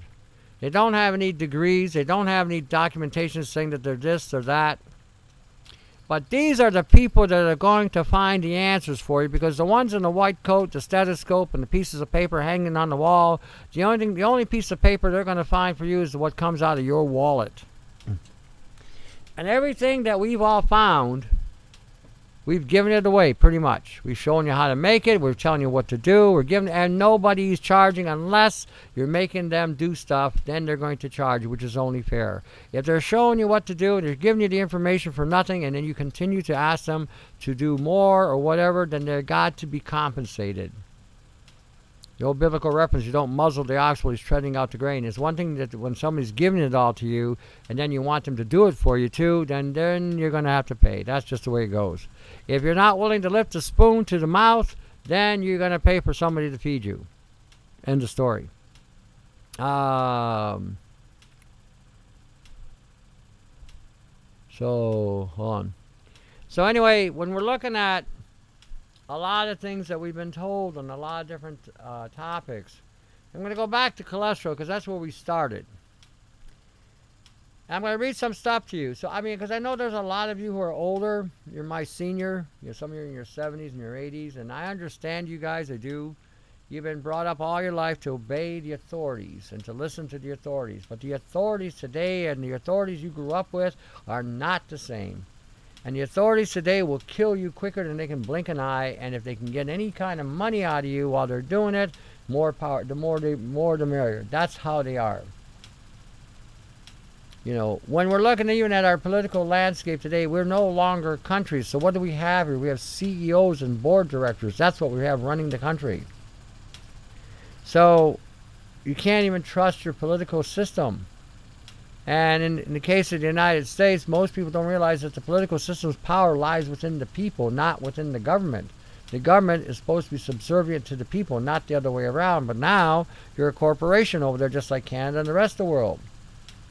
So you're feeling the pain that we have been feeling for quite some time. Corruption is a universal stigma. It's in every country. So don't feel yours is worse. There's a couple of them that are worse, but you don't have to be one of them. All right. Let me read this to you about the cholesterol, because again, I want to point this out to you that so much hocus pocus on cholesterol. When they're testing for LDL, that's a protein. HDL is another protein. It has nothing to do with cholesterol. Absolutely nothing. What these guys should be checking you off for is homocysteine levels and possibly a C-reactive protein level. But because everybody's being inflamed because of the chemtrails and the nano and the food supply and being hit with multiple frequencies, they're not even testing the C-reactive protein because they know everybody's being inflamed by this technology. And it's the high cholesterol that's saving a lot of you.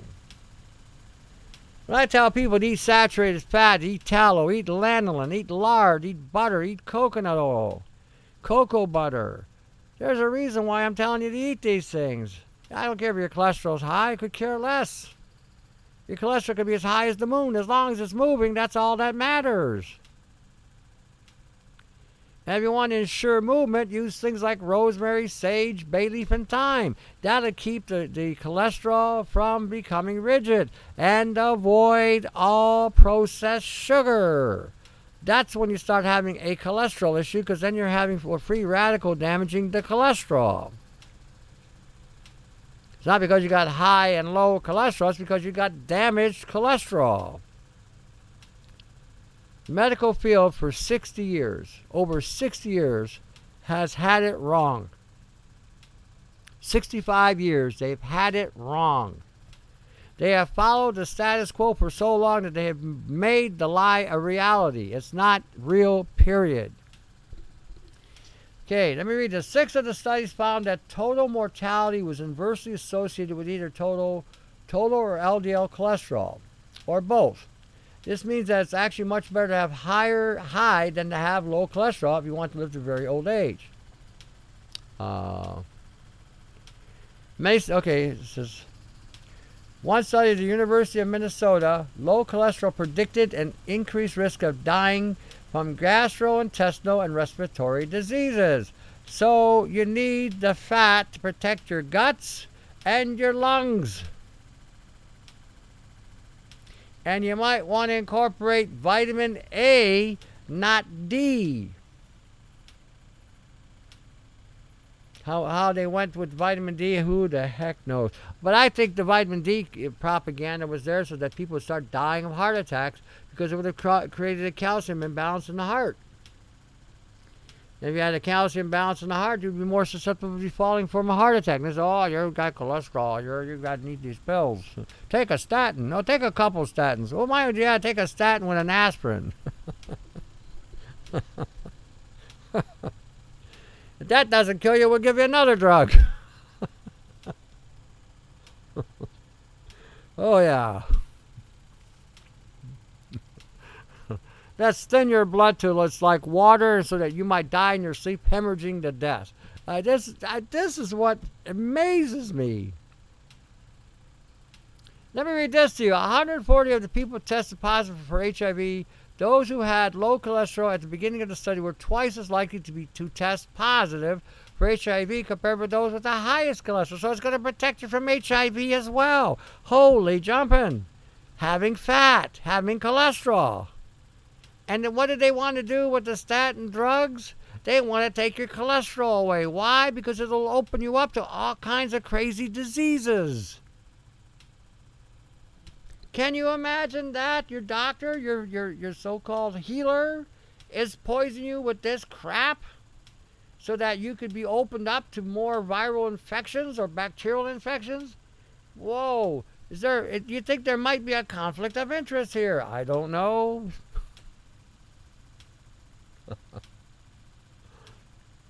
They found, they did another study, 300,000 young and middle-aged men, which found that 16 was lower than 160, had died from AIDS. When the cholesterol was so low, and now AIDS doesn't really exist. It is another bio warfare agent they release in the general population that attacks the reproductive and the liver. But AIDS in itself will never kill you, because AIDS is an acronym. You cannot die from an acronym. Acquired immune deficiency syndrome is an acronym. That's not the name of the disease. If you actually read what they're saying and how they're writing it, they're telling you, who had died from AIDS. AIDS is an acronym. You can't die from an acronym. Now, it was 4 times higher than the normal, the number of men who died from, again, AIDS. Acronyms. Cholesterol should be around between 220 and 240. Ooh. Don't let the doctor hear me say that. Oh, he'll have a banana. No! You're going to keep them healthy. No! I can't sell the statin drugs to them. Oh, my gosh.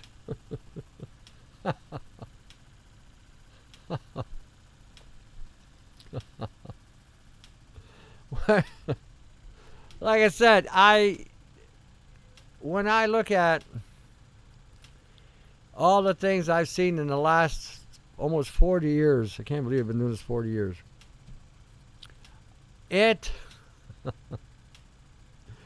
has astounded me looking back to see how we have been so screwed with bullshit.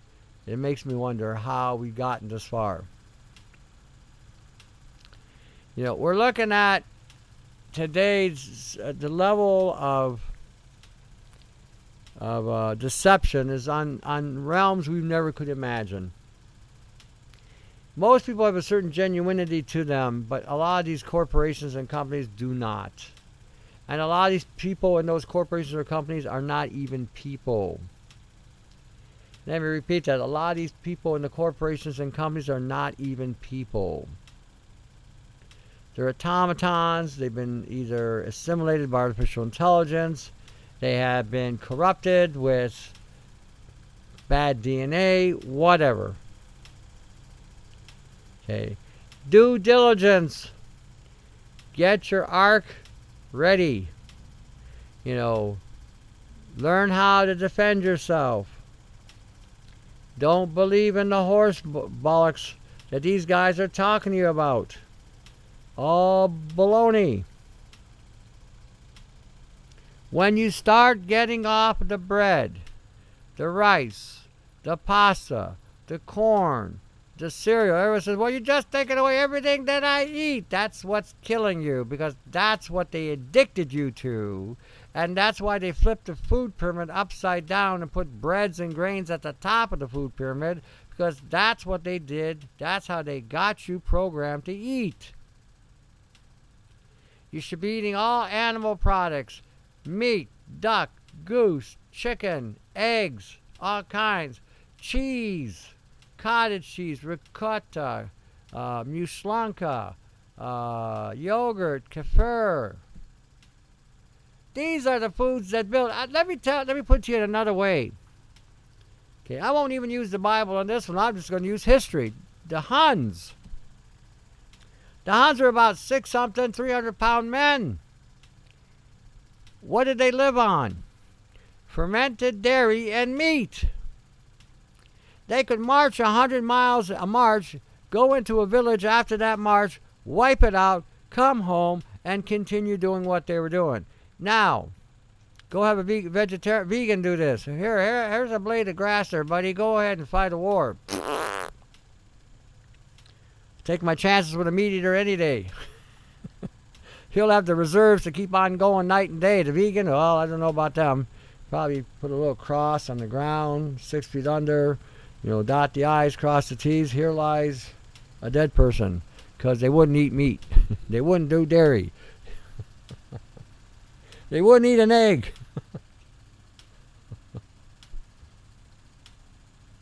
It's amazing that just looking at things historically, how the people's diets, the ones that ate meat and ate dairy products and ate some kind of sugar like honey or fruit, lived a long time. The ones that drank a little alcohol lived a long time. The ones that smoked a little tobacco that didn't have all these sprays lived a long time. But the ones that didn't eat the fat, didn't eat the meat, didn't eat whatever, died at an early age. I had one study there, like I said, a vegan study of meat eaters outlived vegans by 12 years in 1902. Something's happened between 1902 and now, because vegans are not outliving meat eaters either. They're dying just as fast, if not faster. So again, pay attention. Pay attention. Let me get back to the article here, because again, I want you to understand that majority of the stuff you're hearing today from your doctors, especially you older people that, you know, are my senior, most of them are FOS, and I don't mean fructooligosaccharides either. I mean something else. FOS. Okay. They found the strongest predictor of deaths for patients with chronic heart failure was the concentration of cytokines in the blood, in particular in patients with heart failure due to coronary heart disease. In accordance with this theory, they found more endotoxin in the blood of patients with congestive heart failure and edema. Okay, this is from not eating fat. The cause of heart failure was coronary heart disease in half of them, and other types of heart diseases such as congenital or infectious valvular heart disease, various cardiomyopathies, and endocarditis in the rest. Almost half these patients were anergic, and those who were anergic had coronary heart diseases at a higher mortality than the rest. Now, to the salient point, to their surprise, the researchers found that the mortality was higher not only in the patients with an anergy, but also in the patients with the lowest lipid values, including total cholesterol, LDL cholesterol and HDL cholesterol, as well as triglycerides. They found the risk for dying patients with chronic heart failure was strongly inversely associated with the total cholesterol. LDL cholesterol, also triglycerides. Those with the high lipid values lived much longer than those with low values. Now, if you're going to eat a lot of fat, like I said to you the other day, have a little alcohol, a shot of brandy, a shot of cognac, a shot of vodka, a shot of rum, a shot of any clear-based alcohol out there. That will keep the fat in the liver from collecting, and it can have antioxidant properties, especially the brandy. The brandy supports heart support. It's a heart-supporting drink. A shot will not hurt you. Now, for those women who are worried about their husbands having a shot of brandy, get over it. If you're a believer, even Jesus drank a little wine. And Peter and Paul told Timothy, have a bit of wine. It's good for the digestive system. Now, I wouldn't drink wine today because the wine has got nano in it, unless you're going to filter out the nano. But brandy is another distillation which won't have it in there or have nominal amounts in there. So again, brandy, cognac, vodka, rum, grappa, or any kind of moonshine, knock yourself out. After 5 years, 62% of the patients with cholesterol below 129 milligrams per liter had died. 62%! But only half as many of the patients with cholesterol above 223 milligram per liter. So, when they tell you don't have fat, tell them the statistics say if I eat fat, I live longer, I live healthier, I'm stronger. If I don't eat fat, I die. What am I going to do? I think I'll eat the fat. I'll have a little brandy. See? God gives you the medicine. Now, the other thing I'm going to talk about real quickly, I don't have much time. Crap, I'm not going to have any time. I'll have to cover it in another show. But there are things out there that can keep the cholesterol from congesting. One of the things is don't eat sugar. The other thing is use bay leaf, rosemary, sage, thyme, peppermint, oregano, garlic, ginger, onion, turmeric. These will all keep the cholesterol from becoming problematic. Okay? Becoming problematic. So use these things in your diet. They'll go a long way in keeping your cholesterol levels, and then you can maintain the high-fat diets and everything else and not have to worry about it. And again, have a little brandy or cognac. It's not going to hurt you. Just make sure that if you're going to have brandy and cognac and do those things, you rule the bottle. The bottle doesn't rule you. If the bottle can rule you from before you get started, then use vinegar. Vinegar and garlic, vinegar and onion, vinegar and bay leaf, vinegar and rosemary, vinegar and thyme, vinegar and turmeric, vinegar and onion, whatever. Vinegar and galangal, you use that way.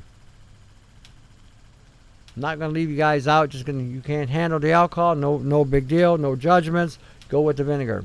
Does the same thing. All right. You got the Micro Effect Broadcasting Network. Give them your support. Give them what you can, any way you can. Show them how much you care. Show them that you want them on the air. How's that? See, I made a rhyme there.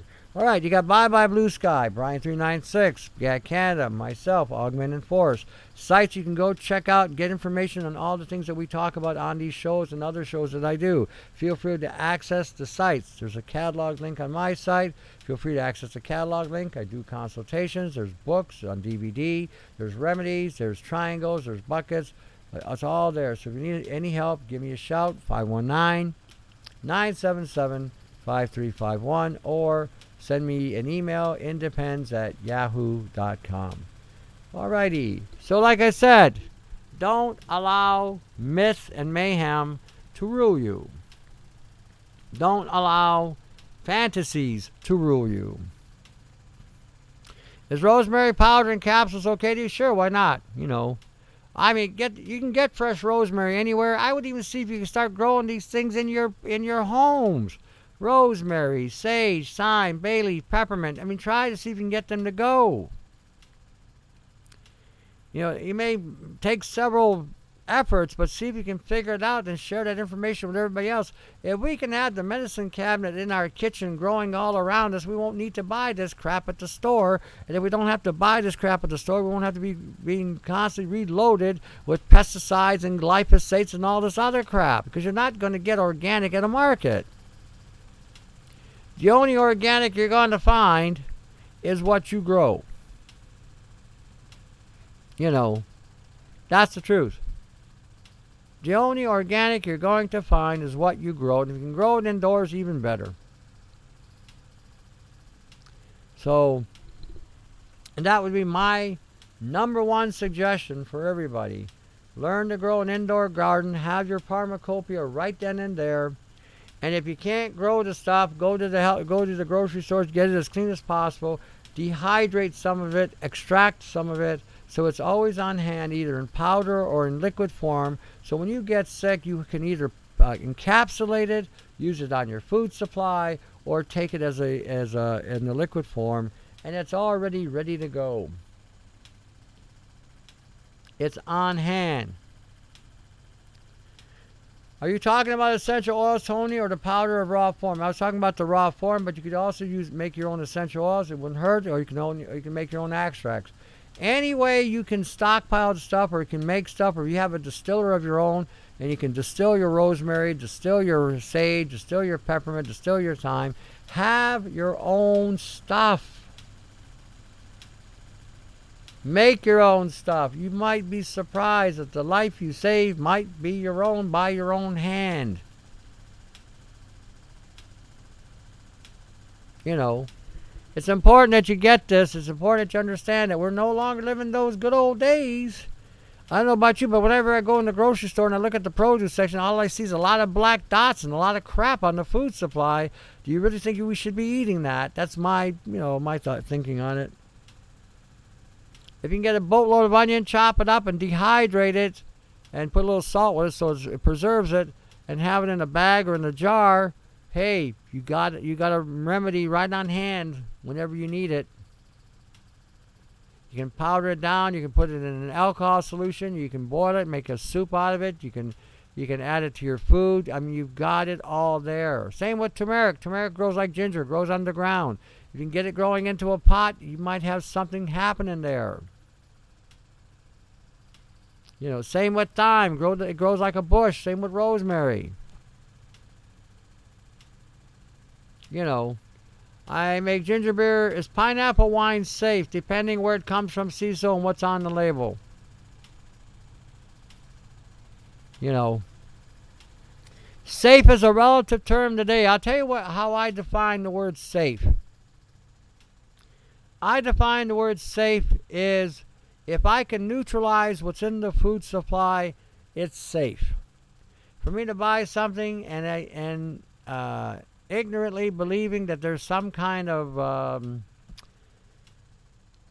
cleanliness to it or whatever, that would be an assumption on my part, or a presumption. Well, all right. We'll see you next week. Stay tuned. Stay networked. Solve some answers. Take care.